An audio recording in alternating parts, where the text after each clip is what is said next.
Boa tarde a todos. Dando continuidade à programação de sexta-feira da Jornada Digital Médico-Acadêmica da UFMA, estamos agora com a professora especialista Lilian Arisvane Pereira Guimarães, que ministrará a palestra sobre Cuidado Paliativo, Prática Clínica na Pandemia de Covid-19. A professora Lilian possui graduação em Medicina pela Universidade Federal de Minas Gerais, residência em Clínica Médica em Semper Hospital Geral, residência em Geriatria pelo Hospital Municipal Odilon Berens e título de especialista em Geriatria pela Sociedade Brasileira de Geriatria e Gerontologia e é docente do curso de Medicina da UFMA.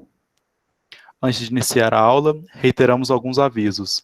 Reservem o chat para dúvidas, mantenham o microfone desligado, o link da lista de presença será enviado 1 hora após o início da aula e ficará aberto até 1 hora após o término da apresentação.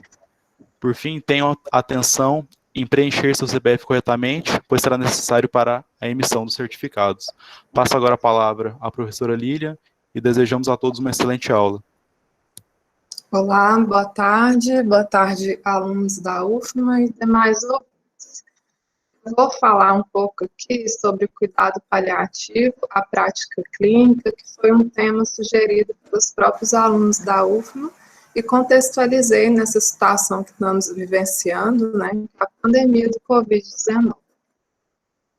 Primeiro, a gente tem que entender o que é o cuidado paliativo. Acredito que nem todos tenham passado por essa matéria.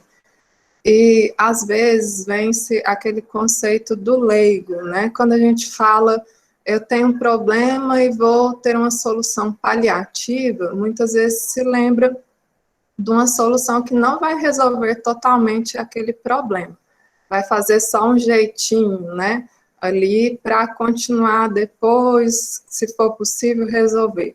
E paliativo, na verdade, não tem nada a ver com isso. Cuidados paliativos não é esse paliativo que nós temos a visão aí leiga. Paliativo, esse termo, né, o paliar, ele vem do termo em latim palio, que nomeava os mantos que os cavaleiros usavam para se proteger das tempestades pelos caminhos que percorriam. Então, paliativo vem muito dessa ideia de proteção, de proteger esse paciente, que, na maioria das vezes, se encontra em profundo sofrimento. Qual que é o conceito pela Organização Mundial da Saúde, a OMS? Foi um conceito em 90 e atualizado agora em 2002, já há um tempo, né? Que os cuidados paliativos, eles consistem na assistência promovida por uma equipe multidisciplinar. Então, parando aqui, a gente já tem um ponto muito importante do cuidado paliativo, que é esse trabalho em equipe.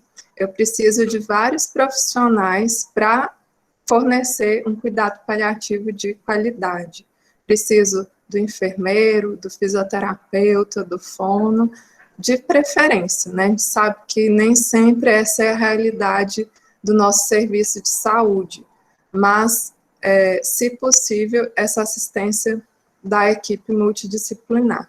E qual é o objetivo?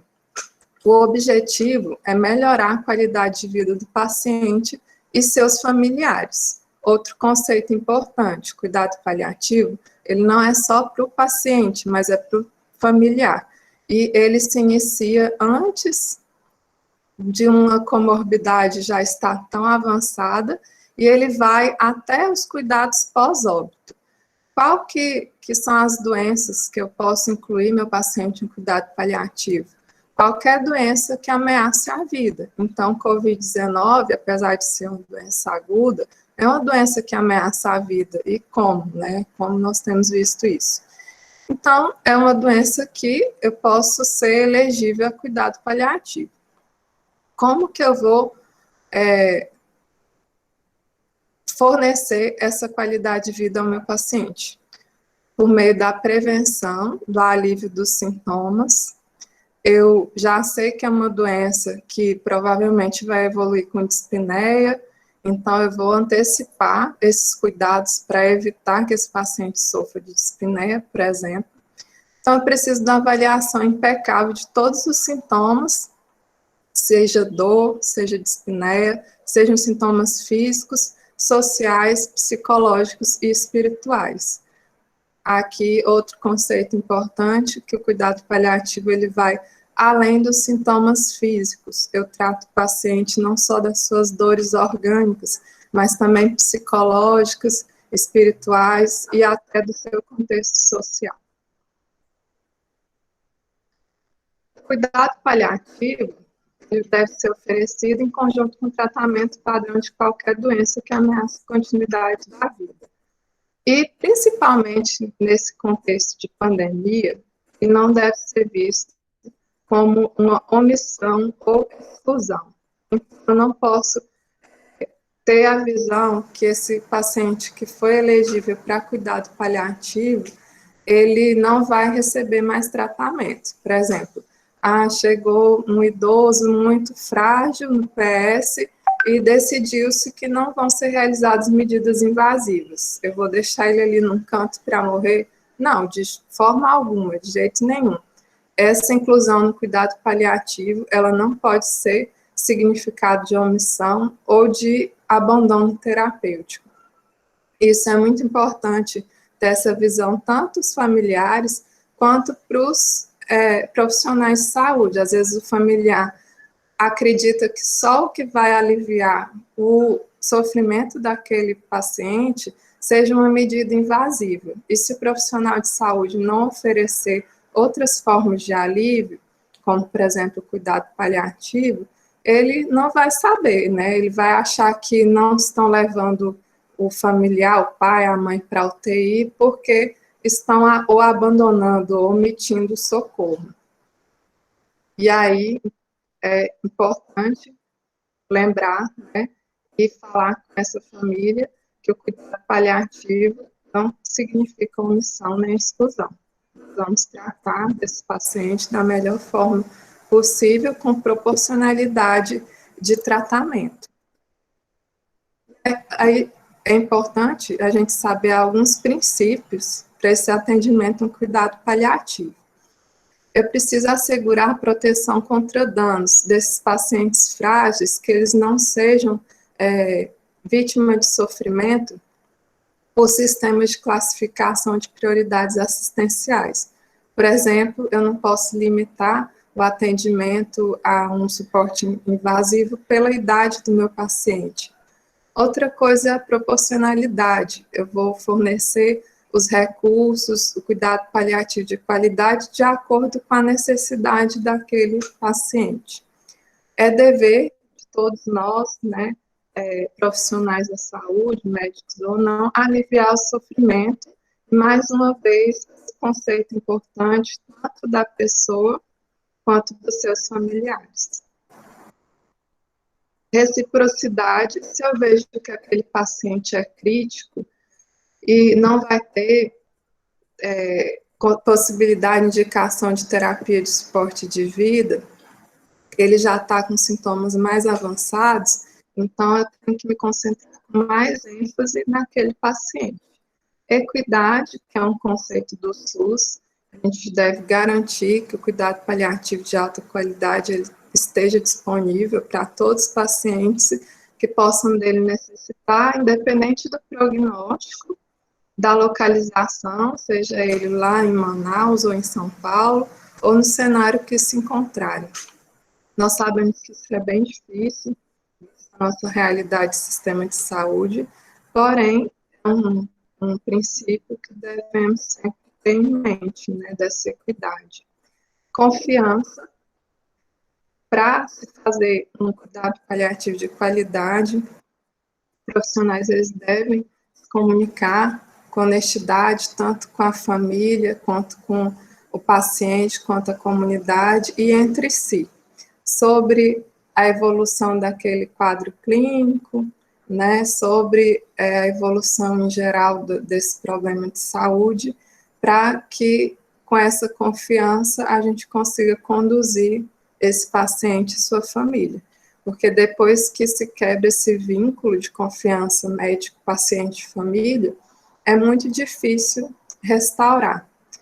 E, apesar desses princípios ter esses princípios, nós sabemos que no dia a dia há as limitações, há dificuldade no pessoal, nos profissionais que estão na linha de frente, porém, é nosso dever ter isso em mente, né? Sempre se comunicar com honestidade com essa família e com seu paciente.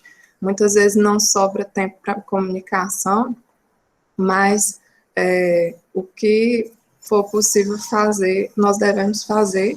Inclusive, uma das coisas preconizadas nas sociedades de cuidado paliativo, nas sociedades em geral, é que essa parte de indicação do cuidado paliativo, ela seja feita por uma equipe específica, que não seja aquela que está lidando diretamente na linha de frente. Justamente porque sabe-se que aquele médico, aquela equipe ali, ela está sobrecarregada e lidar com mais essa dificuldade aí de conversar com a família, para ver o histórico prévio, para ver a indicação, se esse paciente é elegível ou não a cuidado paliativo, incluí-lo no cuidado paliativo, pode ser uma sobrecarga emocional e de trabalho a mais para aquele profissional. Porém, sabemos que nem sempre é possível. Às vezes, quem está na linha de frente vai ter que iniciar essa conversa. E quais os critérios que nós utilizamos aí para incluir esse paciente no cuidado paliativo? Quando foi em março, teve essa notícia aqui que foi mundialmente comentado, eu acredito que não foi colocado em prática, mas teve-se essa manchete que a Itália previa deixar pacientes de Covid-19 com mais de 80 anos morrerem. Será que isso é justo, né? Limitar o acesso a terapias mais invasivas pela idade? E aí nós vemos essa notícia aqui, da nossa cidade mesmo, que essa idosa de 104 anos, depois de 18 dias na UTI, deixou o hospital aqui em Imperatriz. Por aqui, eu já vejo que idade não é critério para eu decidir se esse paciente ele merece suporte intensivo ou não. E quais que são os dados que eu posso, então, avaliar para incluir esse paciente ou não no cuidado paliativo? A primeira dica é avaliar as atividades instrumentais de vida diária do paciente. A gente vê isso muito na geriatria, que um idoso de 80 anos totalmente dependente para atividade diária é totalmente diferente do idoso independente para AVDs básicos e instrumentais.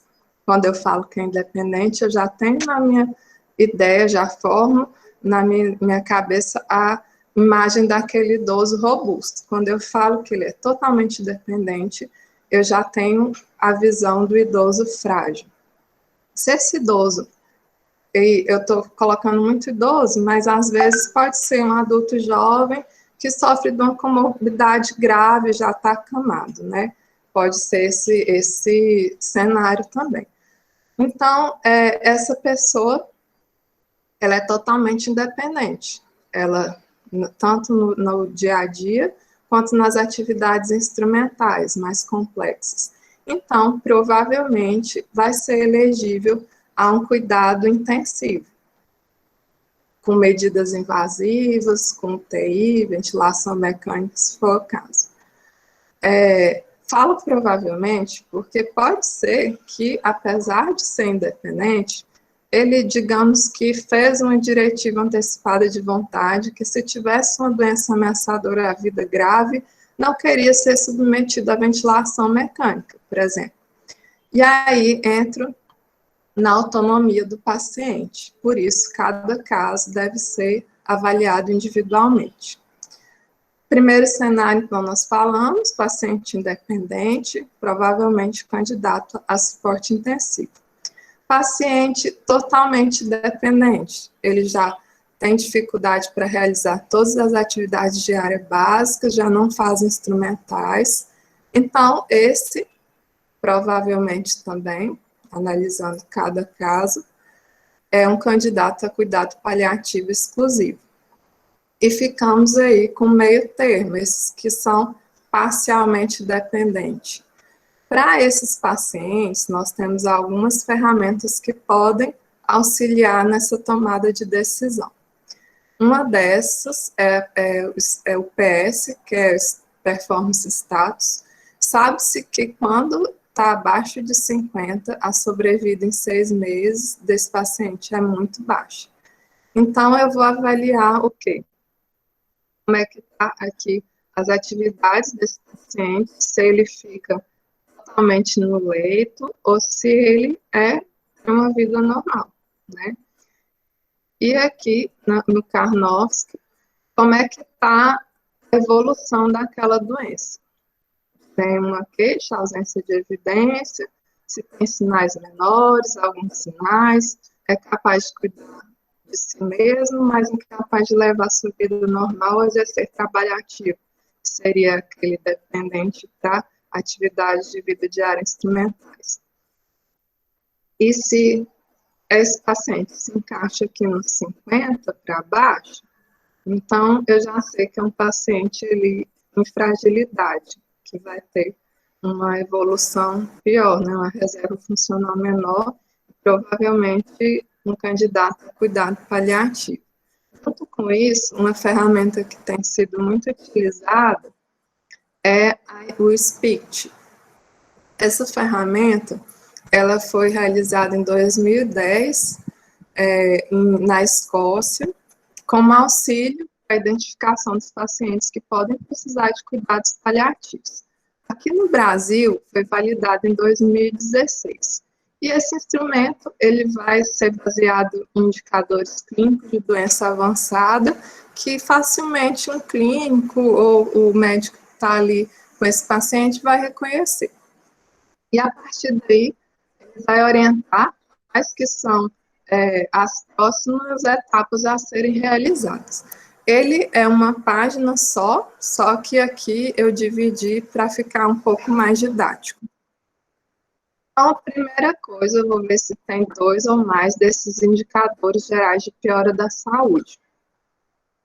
Esse paciente, ele tem sido submetido a internações hospitalares não programadas, tem capacidade funcional ruim ou em declínio, com limitada reversibilidade,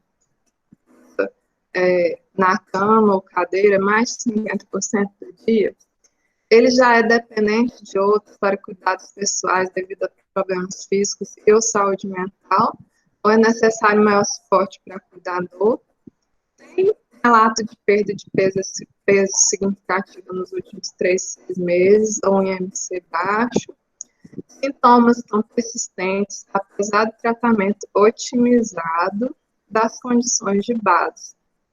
Ou a pessoa e sua família solicitam cuidado paliativo, interrupção e limitação do tratamento com foco na qualidade de vida. Se eu tenho 2 desses indicadores e um ou mais desses outros indicadores clínicos, são todos aqui indicadores de condições de doença avançada. O paciente, digamos, ele tem demência. E ele já sofreu fratura de fêmur, múltiplas quedas. Tem um indicador. Tem doença cardiovascular, com doença vascular periférica grave e inoperável. Paciente renal crônico, já com estágio 4 ou 5 de doença renal crônica. Piora clínica. Então, eu vou enquadrar aqui meu paciente, vou procurar é que se ele tem algum indicador de condição de doenças crônicas avançadas. Se sim, ele deu ali 2 ou mais indicadores gerais positivo, mais um indicador de uma doença avançada, eu tenho que partir para o próximo passo. Então, esse paciente, ele teve o SPICT-BR positivo, e eu vou revisar o cuidado atual dele, planejar um cuidado futuro. Reavaliar o tratamento atual e medicação, para otimizar o cuidado. Considerar encaminhar para uma equipe, um especialista, se ele tiver sintomas complexos ou difíceis de manejar.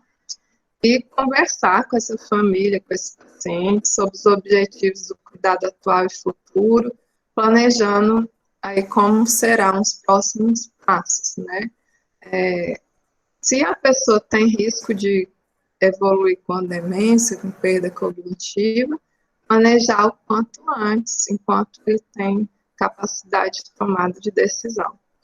Sempre registrar em prontuário, comunicar e deixar um plano geral de cuidados.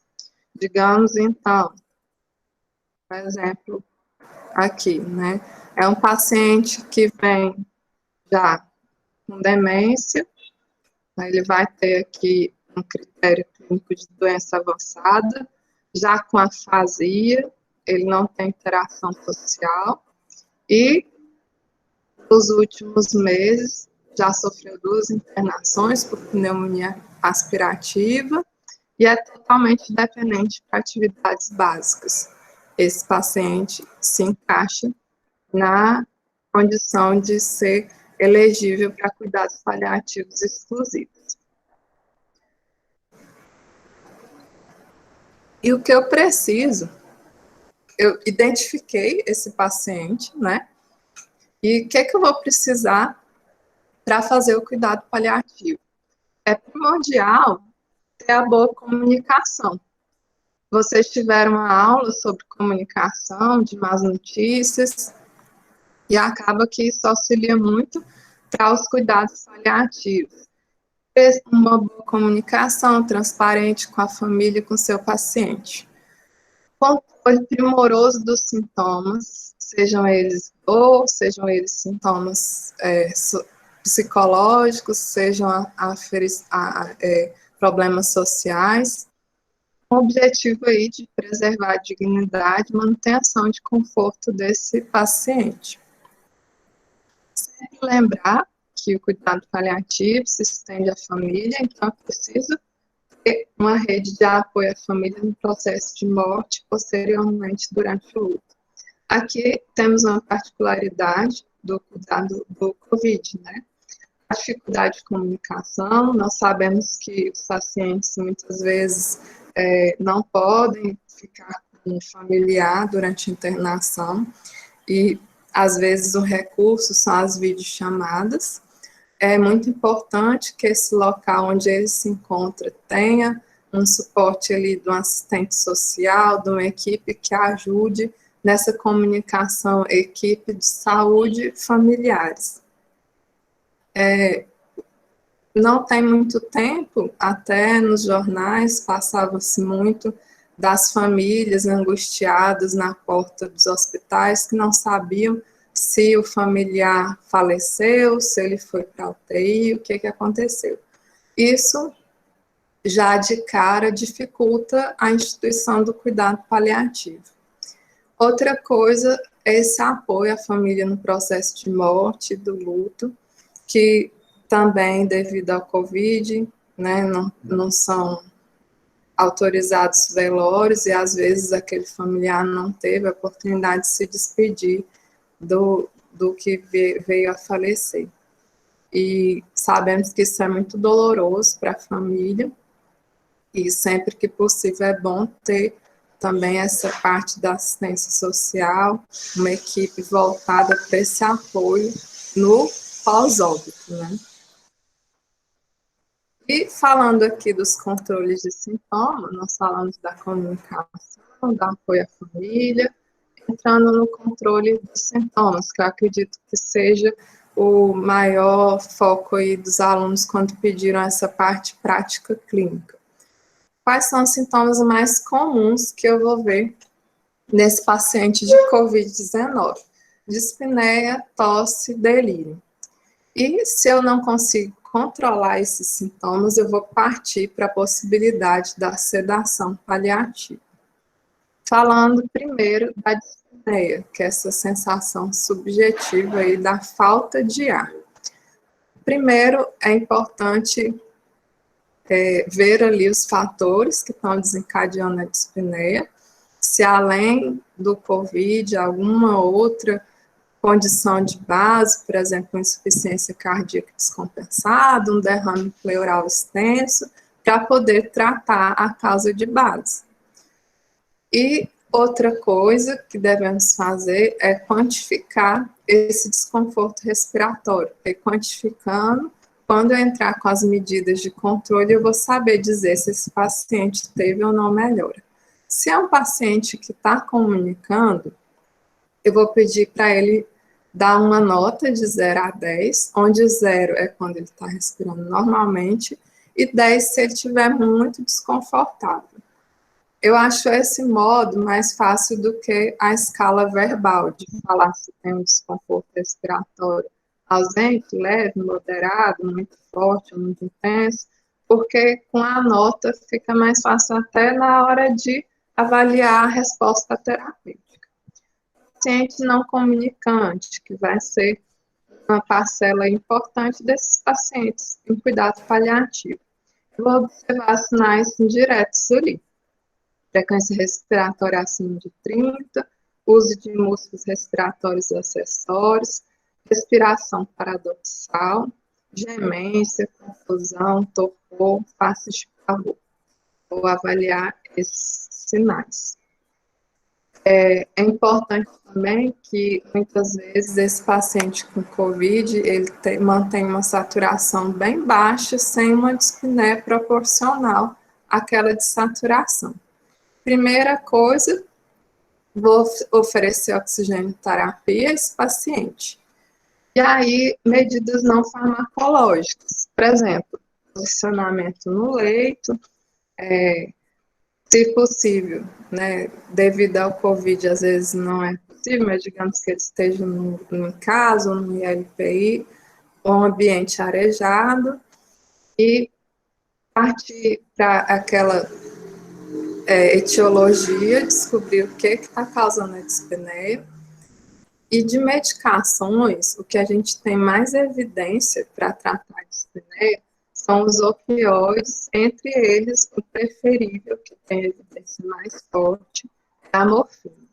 Aqui é uma tabela para a gente ver a equivalência da morfina, porque quando a gente começar o tratamento para a dispneia, eu vou focar mais no paciente internado, mas a gente vai fazer a morfina EV ou subcutânea. Então, é preciso saber se esse paciente já estava usando opioide, fazer essa conversão. Por exemplo, a morfina via oral, se ele estava usando 30 miligramas, ela equivale a 10 miligramas da morfina EV ou subcutânea. Aqui tem outros opioides que esse paciente eventualmente poderia estar em uso, e é importante eu saber se ele já está em uso, porque vai mudar no meu tratamento, se ele é virgem de opioide ou se já utilizava opioide. Essas tabelas, eu vou colocar a referência no final, mas tudo que eu estou falando, mostrando aqui de tabela, é de orientações da ANCP para cuidados no COVID-19, que é essa da Associação Nacional de Cuidado Paliativo. Então, no site deles tem tudo isso que eu estou falando aqui. Eu resolvi colocar essa referência mais para a gente discutir as particularidades, tá? Então, olhei lá se esse paciente já usava opioide, vou fazer a conversão para morfina EV ou subcutânea. Às vezes ele pode estar usando, por exemplo, transdérmico, fentanil transdérmico, também tem lá a escala de conversão. e vou iniciar o tratamento. Se esse paciente já era usuário de opioide, eu vou começar com 25% do equivalente à dose que ele utilizava, isso convertido já para morfina IV. Então, 25% da dose, ao invés desses 2 miligramas aqui. Paciente virgem de opioide. Vou começar com morfina em bolos PV, subcutânea ou pura hipodermóclise em 2 miligramas. Se é um idoso muito frágil, já com doença renal crônica, com clearance diminuído, eu posso começar com 1 miligrama para iniciar aí nesse controle. Fiz a morfina em bolos, né? E aí, então, morfina, a ampola tem 10 miligramas por ml. Dilui uma ampola em 10 ml de ABD. Eu vou fazer 2 ml, que vai equivaler os 2 miligramas, tá? Controlou, obtive controle com essa morfina aqui em bolos, vou começar a infusão contínua, ou tem a opção de manter os 2 miligramas de 4 em 4 horas, com os resgates mesma quantidade, 2 de 2 em 2 horas. Por que é preferível o BIC? Nós sabemos que a enfermagem anda sobrecarregada com os cuidados com pacientes com COVID, então se eu reduzo a utilização dessa enfermagem, eu vou poder dar uma assistência melhor, talvez em outro sintoma que esteja descontrolado. Então, de preferência na BIC, mas não tem BIC, faz aqui de 4 em 4 horas.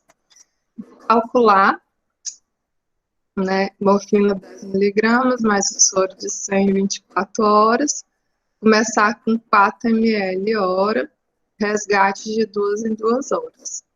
Esse resgate é, por exemplo, a gente já está com a morfina na bomba, fez dispneia, eu vou fazer mais 2 miligramas até de 2 em 2 horas. Quando for no outro dia, vou verificar, depois das 24 horas, quantas doses de resgate esse paciente fez e vou ajustar, acrescentar nessa dose aqui, tá? Controlou, vou manter assim. Não controlou, vou repetir esse bolos até 3 vezes, de 15 em 15 minutos. Controlou, aí eu vou deixar quantos miligramas precisou, né? Digamos que precisou de 4 miligramas. Ele fez essa dose, repetiu mais um. Então, a morfina total necessária vai ser 4 vezes 6, 24, mais 100 ml de soro fisiológico em 24 horas. E vou usar 1/6 dessa dose, ou seja, 4, para resgate, tá? Fiz essa etapa, repeti de 3 em 3 vezes, não controlou. Vou associar uma segunda droga, que é o midazolam. 2,5 miligramas, mesmas vias, EV subcutâneo, epidermófise, repetir até 3 vezes de 15 em 15 minutos. Muito importante, essas ações simultâneas. Verificar se esse paciente não está congesto, eu preciso fazer uma furosemida, por exemplo, se ele está hipersecretivo e eu preciso associar a escopolamina, o famoso Buscopan, de 6 em 6 horas, ou fazer atropina que já voltou ao mercado, ou propantelina tópico, a atropina sublingual, no canto da boca, propantelina retroauricular. Essas são medidas para reduzir secreção. Se esse paciente tem delírio, também vou tratar o delírio, né? Então, o delírio pode estar ali intercorrendo como uma causa de piora desse padrão respiratório. Se esse paciente tem um delírio hiperativo, alucinação, agitação, vou fazer o Aldol, 2 miligramas. Se for idoso, 1 miligramas. Se está muito agitado e agressivo, a opção também é clorpromazina, 25 miligramas uma ampola. Eu posso deixar o resgate E a gente vai ver ali depois o tratamento do delírio. Náusea, o haloperidol, 1 mg, dose bem baixinha, subcutâneo, hipodermol, depois manter 1 mg de 12 em 12.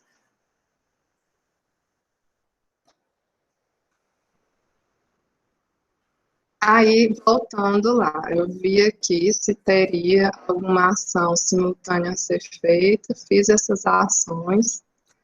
O paciente está com midazolam já 2,5 mg, repetiu, controlou, vou associar, vou manter a morfina e vou fazer o midazolam.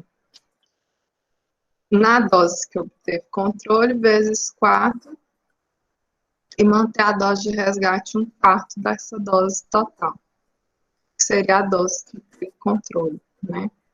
E aí, pode ser feito na mesma bomba, mas para uma titulação mais criteriosa, é preferível que sejam feitas diluições diferentes da morfina e do midazolam, tá? O paciente não controlou, já está com morfina, está com midazolam, não controlou a dispneia, eu vou considerar que isso pode ser um sintoma refratário.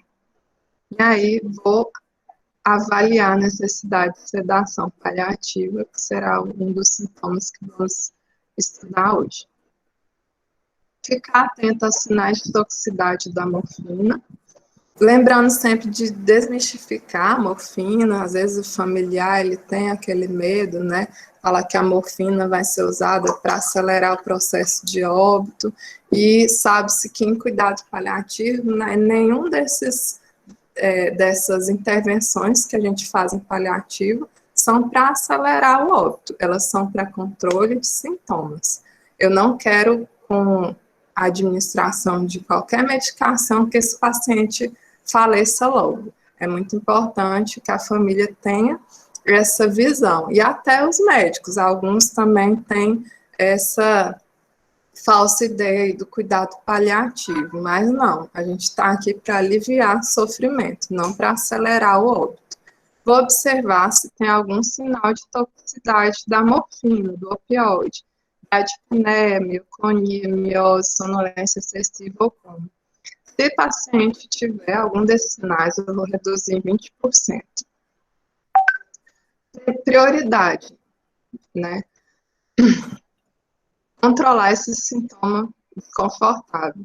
Controlou o sintoma, reunir a família para conversar sobre como que está o quadro clínico desse paciente, o que eles têm observado, quais que são os sentimentos, impressões daquela família, e traçar quais que serão os próximos passos. Se esse paciente já está em morte iminente, qual que vai ser o passo seguinte. Se não controlou aqui, vai precisar de sedação, né? Se esse paciente, você avalia que tem uma expectativa de vida, sobrevida mais de horas, é importante lembrar dos laxativos, que o opioide é muito constipante. Lembrar que pode dar retenção urinária aguda se ele é de origem de opioide. E o próprio opioide, às vezes, pode ser causa de delírio, aqui, que são as causas simultâneas, né? Então, aqui, para controle da dispneia do paciente. Não é diferente da dispneia em geral, por outros motivos, tá? As observações seriam mais para evitar, por exemplo, nebulização, pela possibilidade de infecção da equipe que está lidando com esse paciente, a oferta de O2, eventualmente pode-se tentar pronar esse paciente ainda acordado, porém, o que vê, principalmente se ele for idoso, é que essa posição prona pode predispor ansiedade, predispor que ele fique mais agitado, então, no idoso nem sempre isso dá certo, tá? Mas todas essas medidas também não farmacológicas. Controlei a dispneia, vamos falar um pouquinho da tosse, que é uma queixa frequente. A medicação de escolha, então, para tosse. A tosse no COVID acontece muito pela irritação da própria tecido, né, pulmonar. E aí, primeira opção, a gente tem a codeína, solução oral comprimido, 15 miligramas de 6 em 6 horas. Lembrando do laxativo também. Né? Outra opção, morfina, oral 2,5 a 5, de 4 em 4 horas. E aí, em gotas ou em comprimido, mas nessa dosagem de 2,5 a 5 miligramas. Não resolveu, eu posso avaliar aumentar a dose do opioide de 30%. E se eu associo gabapentina 300 ou baclofeno 10, meio comprimido BID, 2 vezes ao dia, 3 vezes ao dia. Paciente sem via oral, já vou passar para morfina subcutâneo EV. Acaba que entra um pouco ali na controle de dispneia, eu posso usar, esse paciente que está com dispneia e tosse, eu vou utilizar a morfina e aí, às vezes, vou já controlar os dois sintomas com a medicação só. Paciente sem via oral, então morfina parenteral subcutâneo EV, vou começar com a dose baixa, de um paciente muito frágil até 5 se o paciente for mais robusto, né? 4 em 4 horas, ou pela bomba de infusão.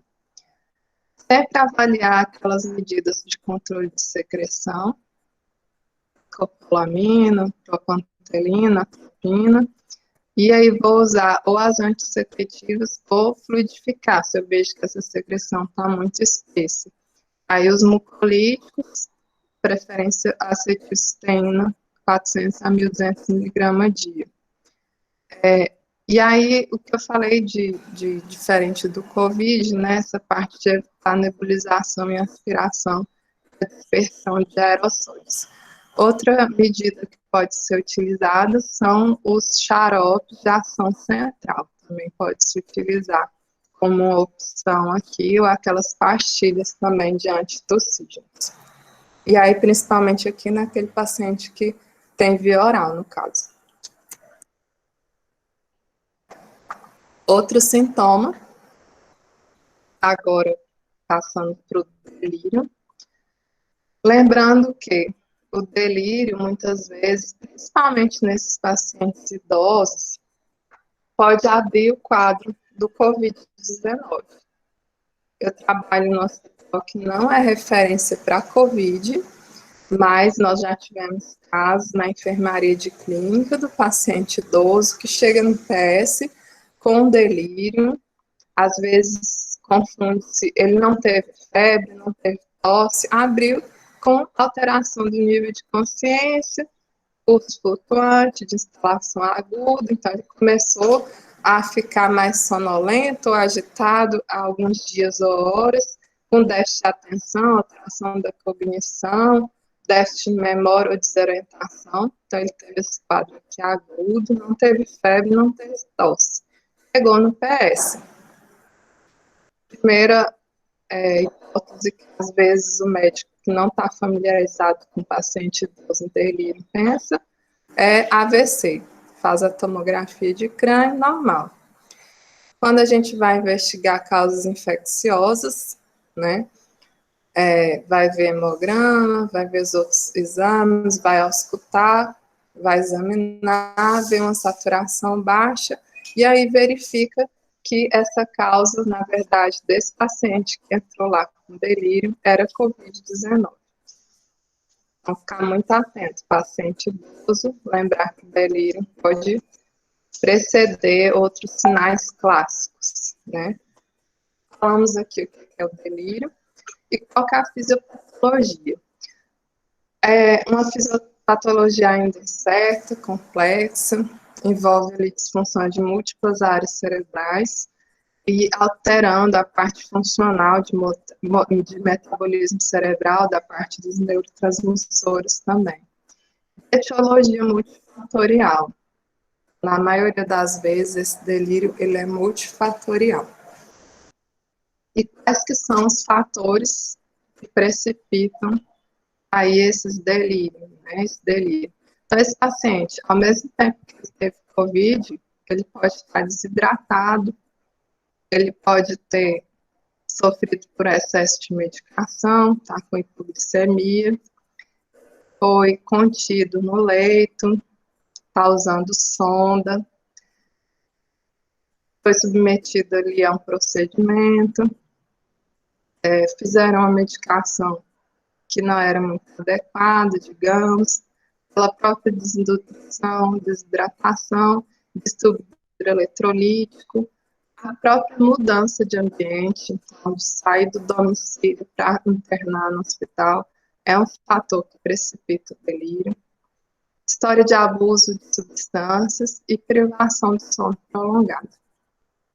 Quais que são os pacientes que têm maior chance ali de ter fatores que predispõem ao delírio?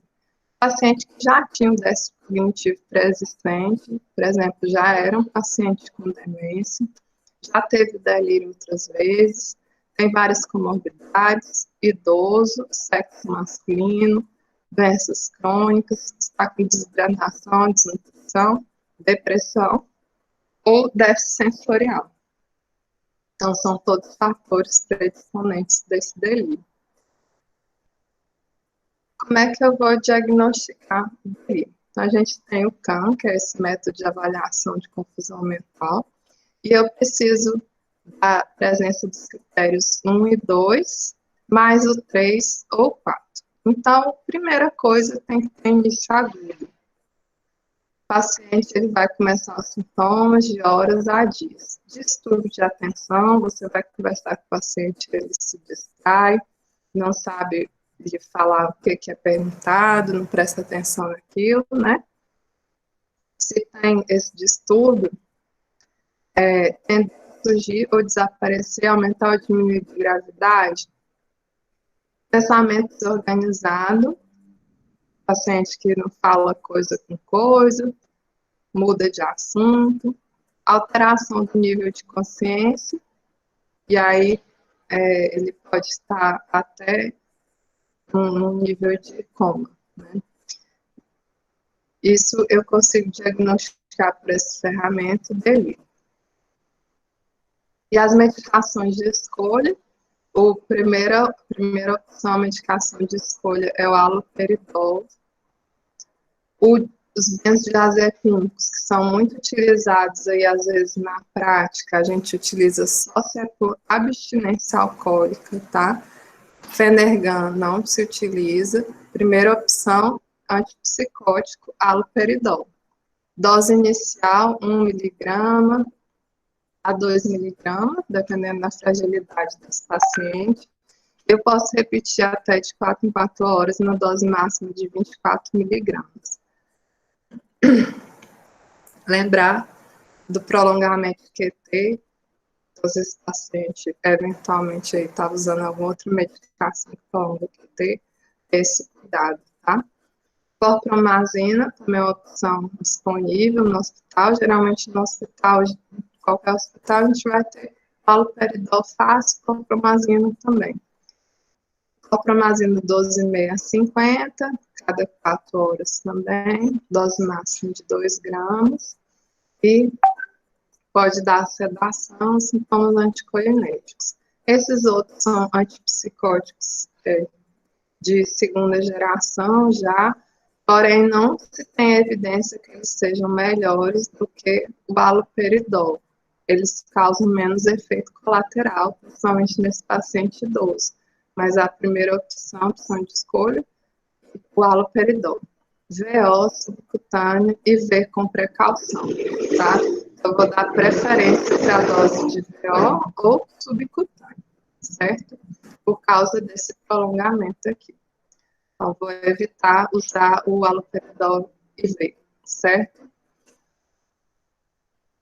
E aí, eu peguei esse paciente que era elegível a cuidado paliativo, que estava com dispneia, tratei a dispneia conforme aqueles passos que eu consultei lá no livrinho da NCP, entrei na internet, né, consultei, e esse paciente não melhorou, ele ainda está com dispneia importante. Primeira coisa que eu tenho que fazer reunir a equipe, ou caso eu não tenha equipe, eu vou reavaliar todas as medidas e causas. Será que eu deixei passar batida alguma coisa ali que está causando essa dispneia para esse paciente? Então, vou reavaliar todo o prontuário. Vi que está ok, foram feitas todas as medidas. Um paciente que está candidato à sedação paliativa, porque tem esse sintoma refratário, eu vou iniciar, então, a opção da sedação paliativa. Professora, sedação paliativa não é eutanásia? Será que eu vou fazer essa sedação, vou fazer esse paciente falecer, né? Vou matar o paciente. Não. A sedação paliativa, ela difere muito da eutanásia, primeiro pelo objetivo. Eu quero fazer o rebaixamento do nível de consciência desse paciente, eu não quero matar o paciente, né?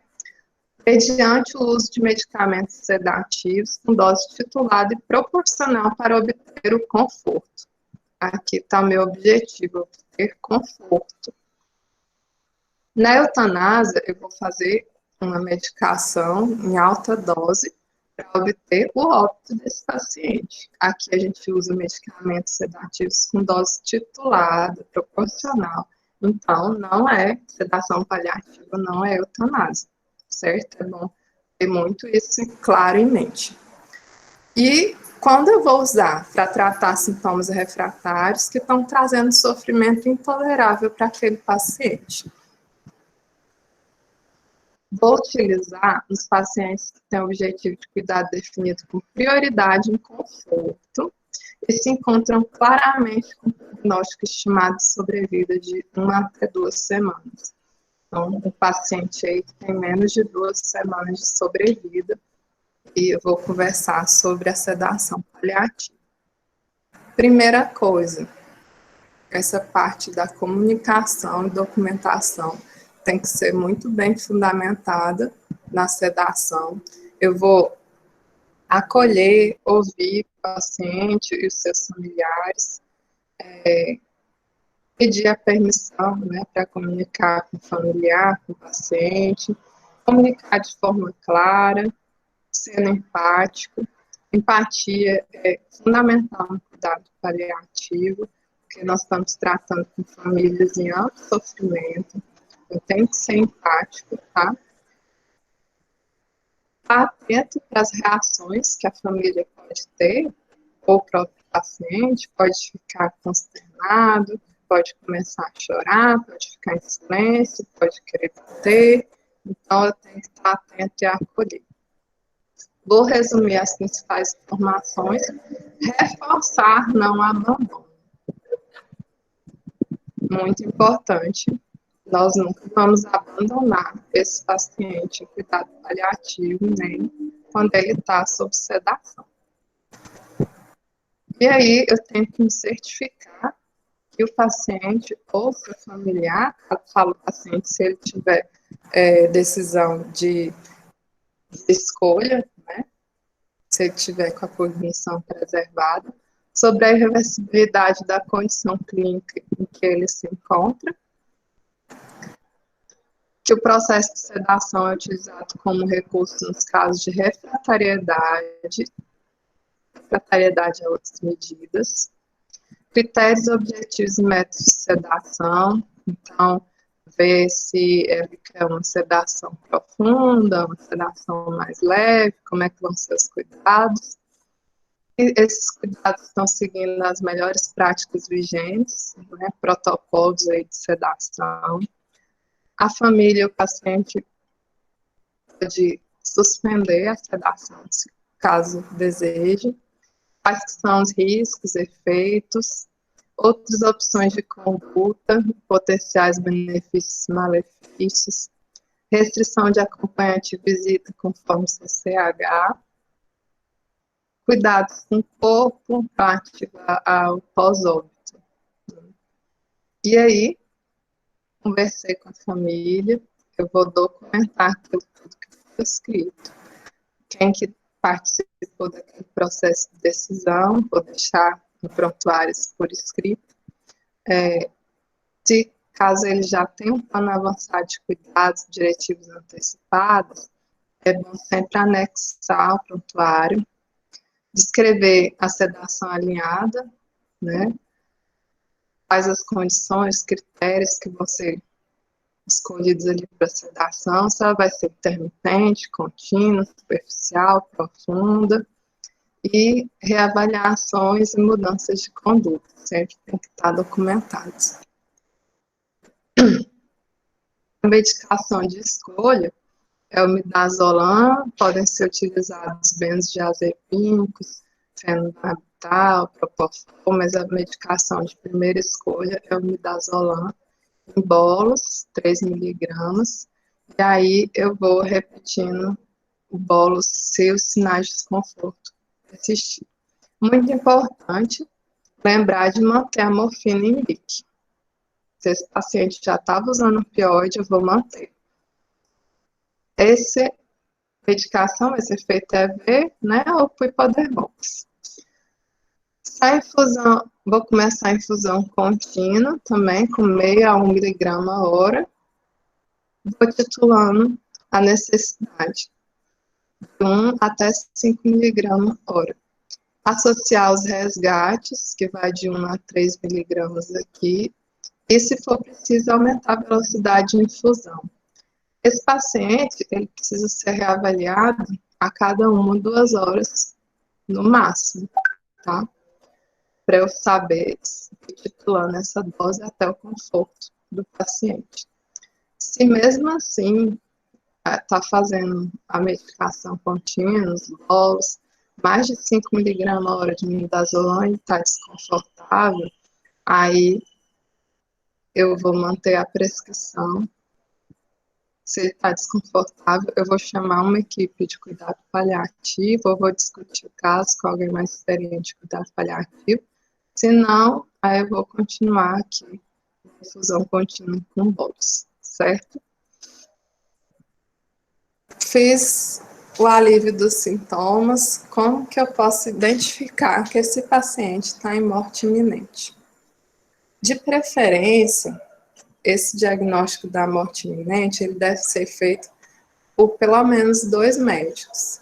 E a morte iminente, apesar desse nome, né, remeter ali a horas, às vezes pode durar dias. Nós já tivemos na enfermaria, eu e Raquel, na enfermaria de clínica, paciente que a gente acreditava que ia falecer em horas e a paciente ficou ali dias até falecer. Quais que são os sinais de morte iminente? Redução de nível de consciência não induzida por medicamento, aquele paciente poroso. Redução da interação com o meio, ele já não interage com o que está com o familiar, com o profissional. Ingestão oral mínima ou ausente, redução do débito urinário. E aí é muito importante a gente esclarecer isso para a família. Olha, nas próximas horas, dias, a urina dele vai diminuir, ele não vai ter fome, não vai conseguir digerir a comida, não adianta eu passar uma sonda e dar alimentação para ele, eu vou causar mais desconforto com isso. Pode ter taquicardia, hipotensão, extremidades frias, ficar cianótico. Vou avisar a família, né? Porque senão a família também tem que estar preparada para os próximos passos. Alterações padrão respiratório, incluindo taquipneia, bradipneia, Chine-Stokes, respiração ruidosa ou agônica. Então, são sinais aí de morte iminente. O que eu vou fazer nesse paciente que está em morte iminente? Independente do que pareça, esse é um paciente que demanda muito cuidado de enfermagem. É um paciente que vai precisar ser bem posicionado no leito, ele vai precisar continuar com cuidado com pele, higiene, então, se for indicado, banho no leito, né? Conforto e adequações ao quadro clínico dele. Então, não é porque está em morte iminente que eu vou deixar de prestar assistência a esse paciente, sendo que um dos pilares lá do meu cuidado paliativo de qualidade é promover conforto a esse paciente. A hidratação, ela deve ser com cautela. No máximo, 1.000 ml de hidratação IV dia, sendo que às vezes utiliza-se 500, se o paciente está muito hipersecretivo. Glicose na hidratação para evitar hipoglicemia, só que também não vou incomodar esse paciente com aferição de pressão, saturação, glicemia capilar de 6 em 6 horas, são recursos que não cabem mais naquele caso. Midazolam se tiver mioclonias, para evitar crise convulsiva, e é o controle de sintomas, né? Morfina se tiver dor, se tiver dispneia, tratar o delírio, controlar a secreção. Se sintomas, apesar de otimizar o tratamento, ainda tiver sintomático, aí eu vou considerar a sedação paliativa. E aí é isso que eu queria falar do cuidado paliativo nessa prática clínica e na pandemia, e reforçar muito essa visão de que com o cuidado paliativo nós queremos poupar sofrimento. Nós sabemos que muitas pessoas estão vindo a óbito, esses números aí são muito duros de se ver, de 1.000 pessoas, né? Mas o que eu puder aliviar de sofrimento de um paciente que não é elegível a medidas invasivas e eu puder tratar ele com cuidado paliativo e tirá-lo da dispneia, tirá-lo daquele desconforto, isso é uma vitória muito grande para esse cuidado e principalmente para essa família, que muitas vezes tem a visão do cuidado paliativo errada, porque o cuidado paliativo ainda está muito incipiente no Brasil. Então, muitas vezes, a família não sabe o que é. E você ver o seu familiar falecer ali com sofrimento é muito ruim. E é importante a gente lembrar, nós temos essa ferramenta disponível, que é o cuidado paliativo, certo? As referências eu peguei nesse site, né, da NCP, e tem o Palicast, quem tiver mais interesse sobre o assunto, e aí são podcasts curtinhos, 20 minutos, 30, que falam sobre diversos assuntos que a gente abordou aqui e outros mais. Muito bom o Palicast da NCP. Aí encerro a minha apresentação e estou aberta às dúvidas, caso tenham, podem perguntar, certo? Certinho. Professor, então, tivemos algumas dúvidas. Perguntaram aqui pelo e-mail da jornada, não tem como saber quem foi o aluno que perguntou, mas enfim. Qual laxativo poderia ser associado aos opioides? A lactulose seria uma alternativa viável? Sim, lactulose ou lactiló, evitar óleo mineral no paciente idoso e o paciente já com rebaixamento de nível de consciência por risco de aspiração. Então, a gente dá preferência à lactulona, tá? Aí pode iniciar com 20 ml, de 8 em 8, 6 em 6, dependendo do paciente, vai aumentando essa dose. Certo. Outra pergunta. Em quais situações eu opto por fazer uma hipodermóclise, sobretudo em idoso, em vez de outra via de acesso? Paciente com acesso difícil, que eu não tenha acesso ali fácil ao acesso central. Lembrando que o acesso central ele tem muito mais riscos de efeitos adversos do que a hipodermóclise. Então, se esse paciente tem acesso difícil, estou precisando todo dia perdendo acesso, uma via interessante é a hipodermóclise, que é essa via subcutânea. Lembrando que, no caso, a gente não vai fazer, né, mas tem que ter cautela, por exemplo, com algumas medicações, tem as indicações das medicações, por exemplo, hipertônicos, que a gente não pode fazer via subcutânea, mas seria, nesse caso, do paciente com acesso venoso difícil. E aí exige também uma equipe, é uma técnica simples, mas exige uma equipe de enfermagem familiarizada com isso, né? E é uma opção também para, às vezes, paciente que está em serviço de atenção domiciliar, que eu consigo fazer a medicação no próprio domicílio, sem estar em regime de internação hospitalar. Certinho. Professor, então essas foram as dúvidas. Muito obrigado. Em nome da organização da Jornada Digital Médico-Acadêmica da UFMA, nós agradecemos primeiramente a senhora por ter aceitado o nosso convite de participar desse evento e também pela excelente aula. Esse que é um tema tão importante, né, que a senhora tão bem abordou. Muito obrigado. Por nada, gente. Uma boa tarde, um bom fim de semana aí a todos, viu? Obrigado. Obrigado.